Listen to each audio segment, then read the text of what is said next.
I discover my husband had been stealing my entire six-figure salary to fund his affair with his secretary. But when my 10-year-old daughter overheard his cruel phone conversation about us, what she said next didn't just expose him. It completely destroyed everything he'd ever worked for. My name is Harper, and 3 months ago, I thought I had the perfect life. I was the chief financial officer at a luxury investment firm in Manhattan, earning $200,000 a year. My husband Marcus seemed supportive, my 10-year-old daughter Emma was thriving, and we lived in a beautiful penthouse overlooking Central Park. But perfection, as I learned, is often just an elaborate lie wrapped in expensive packaging. It started with small things I should have noticed. Marcus suddenly caring about his appearance more, working late constantly, and most suspiciously, our joint account never seemed to reflect my substantial salary deposits. But I was about to discover something that would shatter my world completely. Mommy, why does Daddy always look at his phone and smile when you're not watching? Emma asked one evening as we baked cookies together in our marble kitchen. The question hit me like a cold slap. What do you mean, sweetheart? He gets messages and his face gets happy, but when you come in, he puts the phone away really fast. Children notice everything.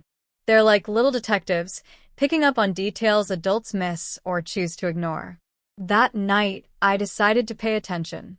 And what I discovered made me question everything I thought I knew about my life. Marcus was in the shower when his phone buzzed on the nightstand.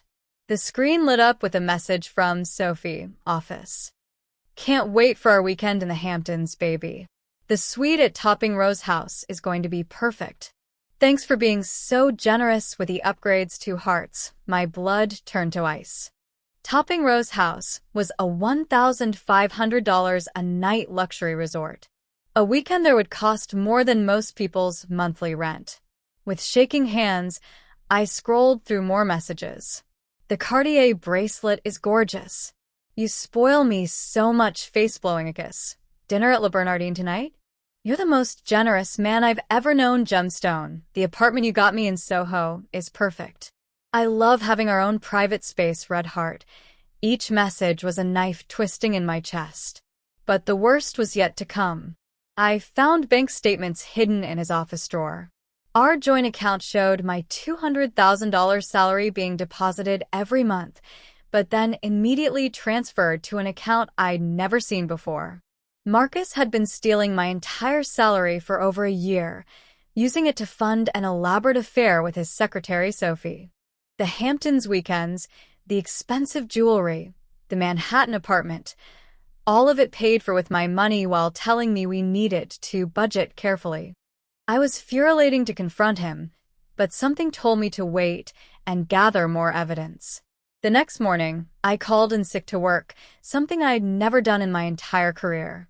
Instead, I hired a private investigator named David Chun, recommended by a lawyer friend.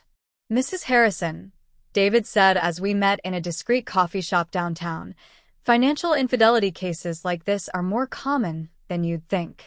But the amounts you're describing, this is significant theft. I need to know everything, I told him. Every detail, every transaction, every lie. What's your end game here? Divorce? Criminal charges? I stirred my cappuccino thoughtfully. I want justice. Complete justice. Within a week, David had uncovered a web of deception that went far deeper than I'd imagined. Not only had Marcus stolen my salary, but he'd also taken out credit cards in my name, maxing them out to fund his lifestyle with Sophie. The apartment he'd rented for her? $8,000 a month in Soho.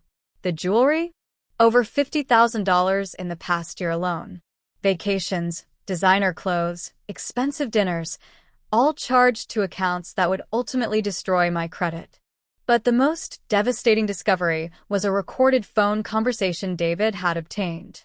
Sophie, baby, you don't understand how miserable my life is. Marcus's voice came through the speakers clearly.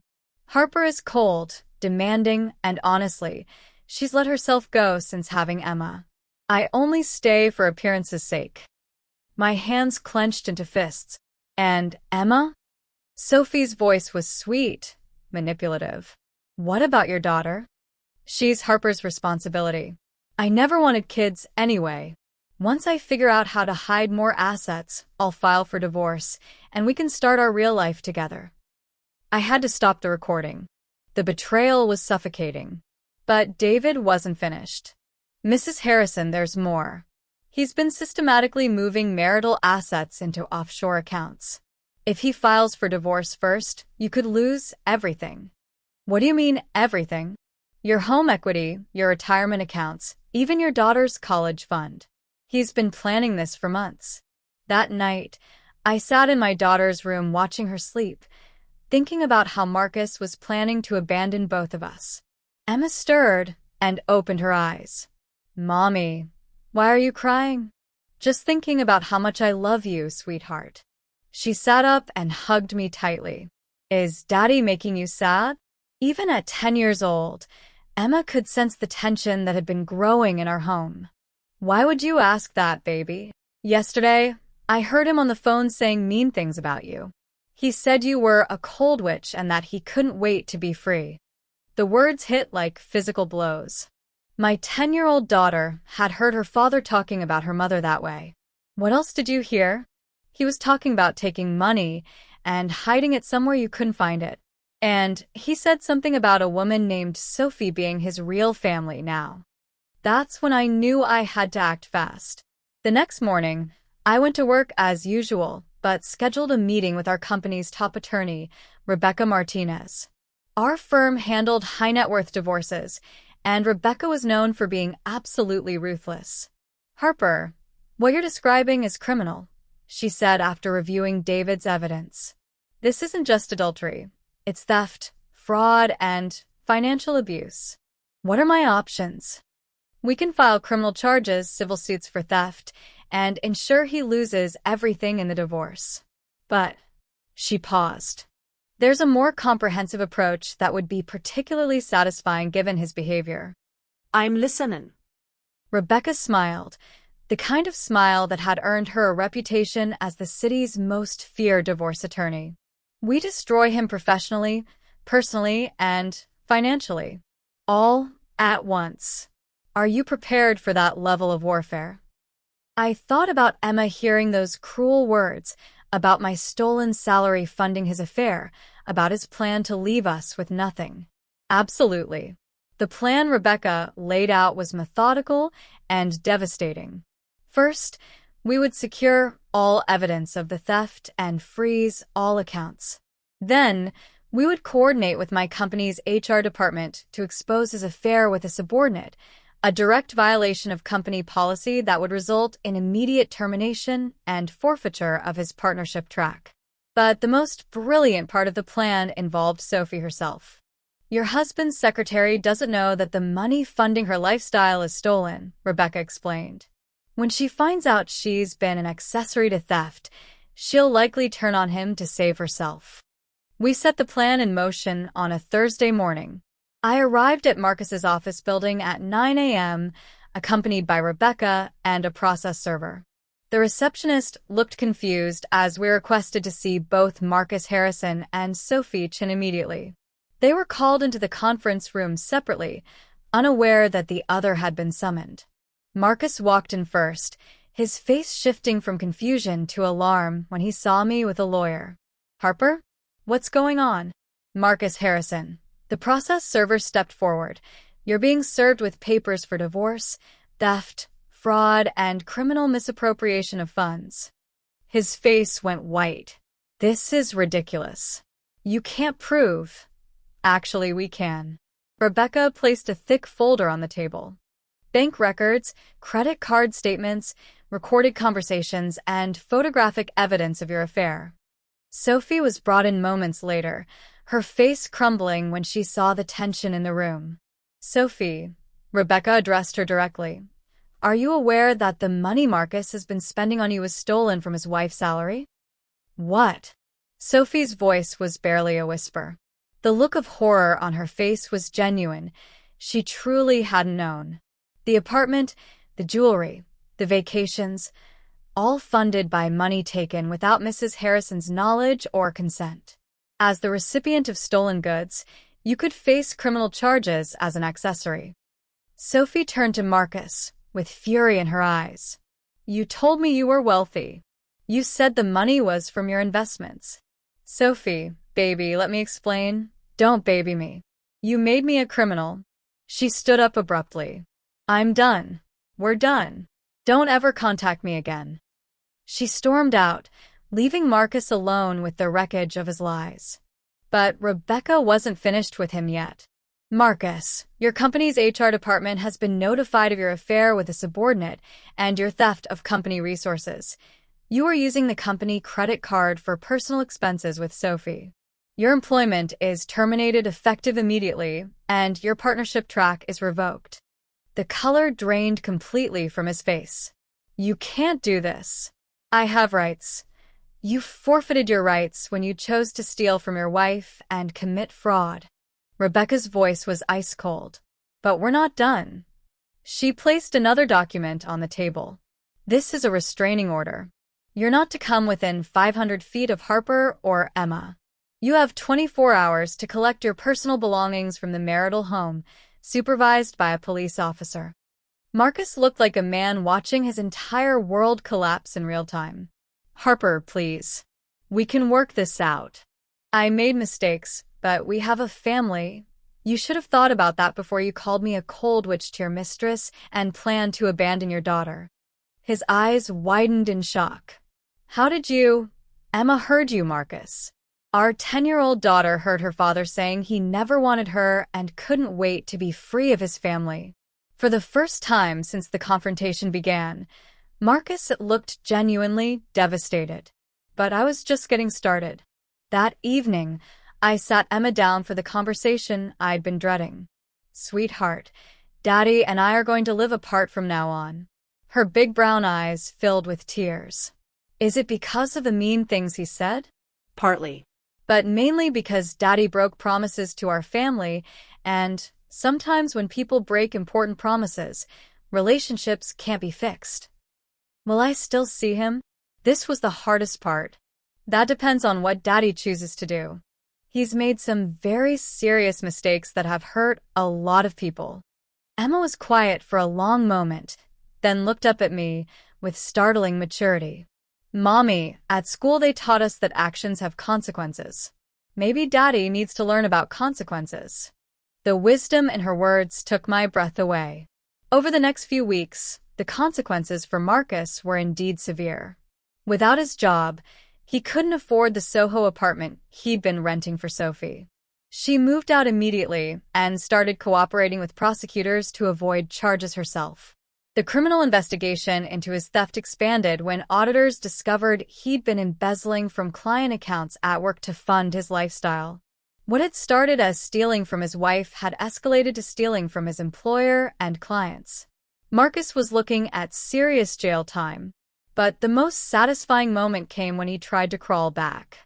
3 weeks after the confrontation, he showed up at Emma's school, despite the restraining order. The school called me immediately, and I arrived to find him crying in the principal's office. Harper, please. I've lost everything. My job, my reputation. Sophie won't even take my calls. I'm probably going to prison. Please don't take Emma away from me, too. Emma was sitting in the corner, watching her father fall apart. Her small voice cut through his pleading. Daddy, why did you steal Mommy's money? Marcus looked at his daughter with shock. Emma, sweetie, it's complicated. No, it's not. Her voice was steady, matter of fact. Stealing is wrong. You taught me that when I took a toy from Sarah's house without asking. You said stealing hurts people and breaks trust. The silence in the room was deafening. And you said mean things about Mommy and me to that lady. You said you didn't want me. Marcus's face crumpled. Emma, I didn't mean, yes, you did. And now you're sad because you got caught, not because you're sorry.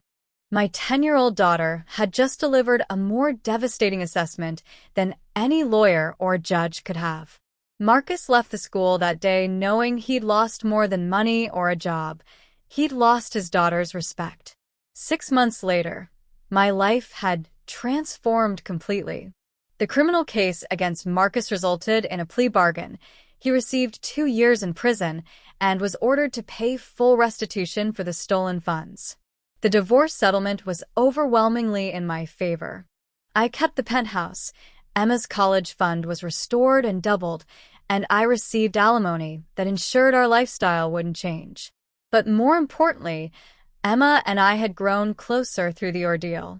She'd seen that actions have consequences, that standing up for yourself is important, and that real strength comes from facing problems honestly rather than running from them.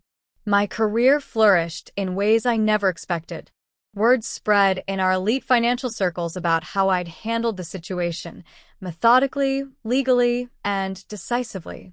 Several high-profile clients specifically requested to work with me, admiring my approach to crisis management. Within 6 months, I was promoted to senior partner, with a salary increase to $350,000 annually. But the best part was watching Emma thrive. Without the tension of Marcus's lies and betrayal hanging over our home, Emma blossomed. She started playing piano, joined the debate team, and began showing the same analytical mind that had helped her see through her father's deceptions. "Mommy," she said one evening as we had dinner on our terrace overlooking the city, "I'm proud of you for being brave." "What do you mean, sweetheart?" "You could have pretended nothing was wrong like some of my friends' moms do. But you chose to fix the problem, even though it was scary." Her words meant more than any professional accolade ever could. A year after the divorce was finalized, I received an unexpected visitor. Sophie, Marcus's former mistress, asked to meet me for coffee. I almost refused, but curiosity won out. "Mrs. Harrison," she said as we sat in a quiet cafe in Tribeca, "I know you have every reason to hate me, but I wanted to apologize." "For what, specifically?" "For being naive enough to believe his lies, and for not questioning where the money was coming from." She looked genuinely remorseful. "I grew up poor, and when this successful, generous man started showering me with gifts, I let myself believe it was real." I studied her face, looking for signs of manipulation, but saw only genuine regret. "What happened to you after everything came out?" "I lost my job, obviously. My reputation in the industry is ruined. I'm working as a waitress now, trying to pay back what I can." She paused. "I testified against him in the criminal case. It was the right thing to do." "Why are you telling me this?" "Because I want you to know that what he did to you was unforgivable, and I'm sorry I was part of it, even unknowingly." She stood to leave. "And because your daughter was right." "About what?" "When she said he wasn't sorry, just sad, he got caught. He tried to contact me from prison, wanting me to wait for him, still not understanding that what he did was wrong." After Sophie left, I realized something important about forgiveness and consequences. I didn't hate Sophie. She'd been a victim of Marcus's manipulation too, in her own way. But more importantly, she'd faced the consequences of her choices and was working to make amends. Marcus, on the other hand, was still making excuses from his prison cell. 2 years later, everything came full circle in the most unexpected way. Marcus was released from prison and immediately tried to petition for visitation rights with Emma. By then, she was 12 and legally old enough to express her preferences to the court. The judge asked her privately what she wanted. "I don't want to see him," she told the family court judge. "He hurt my mom, he lied to our family, and he said he never wanted me. I don't think people who hurt the people they're supposed to love should get rewarded with visits." The judge agreed. Marcus's visitation petition was denied. But the real twist came when Emma asked to speak to the court about something else. "Your Honor," she said with the poise of someone far older than 12, "I want to change my last name to match my mom's maiden name. I don't want to share a name with someone who stole from my family." The courtroom was silent as this poised young girl made her statement. "My mom taught me that family isn't just about blood. It's about people who show up for each other and tell the truth even when it's hard." I want my name to reflect the family I'm proud of. The name change was approved that day. As we left the courthouse, Emma took my hand. Mom, do you think Daddy learned his lesson? I considered the question carefully. Marcus had sent letters from prison, all focused on what he'd lost rather than the pain he'd caused.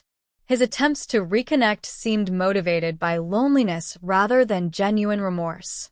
I think some people learn from consequences and others just resent them, I told her honestly. Which kind of person do I want to be? The kind who learns, grows, and becomes better, like you already are. 3 years after that devastating discovery, Emma and I had built the life that was genuinely perfect, not the facade of perfection I'd once believed in, but real happiness built on honesty, mutual respect, and authentic love. My career had reached heights I'd never imagined. Emma was thriving academically and socially, showing leadership qualities that made me proud every day. But the most satisfying part wasn't the money, the success, or even the justice we'd achieved. It was the knowledge that we'd faced a terrible situation with integrity and emerged stronger. Last month, I received a letter from Marcus. He'd been out of prison for a year and was working as a bookkeeper for a small company, living in a studio apartment in Queens. Harper, the letter read, I know I have no right to ask for anything, but I've been going to therapy, and I think I finally understand the damage I caused. Not just the financial theft, but the emotional betrayal of our family. I don't expect forgiveness, but I want you to know that I'm sorry, truly sorry for hurting you and Emma. For the first time, his apology sounded genuine. But Emma's response, when I shared the letter with her, showed wisdom beyond her years. Mom, being sorry is good, but it doesn't fix what was broken. We built something better without him. She was right. We had built something better. And that's when I realized the most important lesson of this entire experience. Sometimes the people who betray us do us the biggest favor of our lives. Marcus's theft and lies had forced me to become stronger, more independent, and more discerning about who deserved a place in my life. Emma had learned that integrity matters more than keeping peace, that actions have consequences, and that real love doesn't come with conditions or deceptions. We'd both learned that sometimes losing everything you thought you wanted leads to finding everything you actually need. Today, Emma is 15, confident, and compassionate. She volunteers at a financial literacy program for women, teaching them how to protect themselves from the kind of financial abuse I experienced.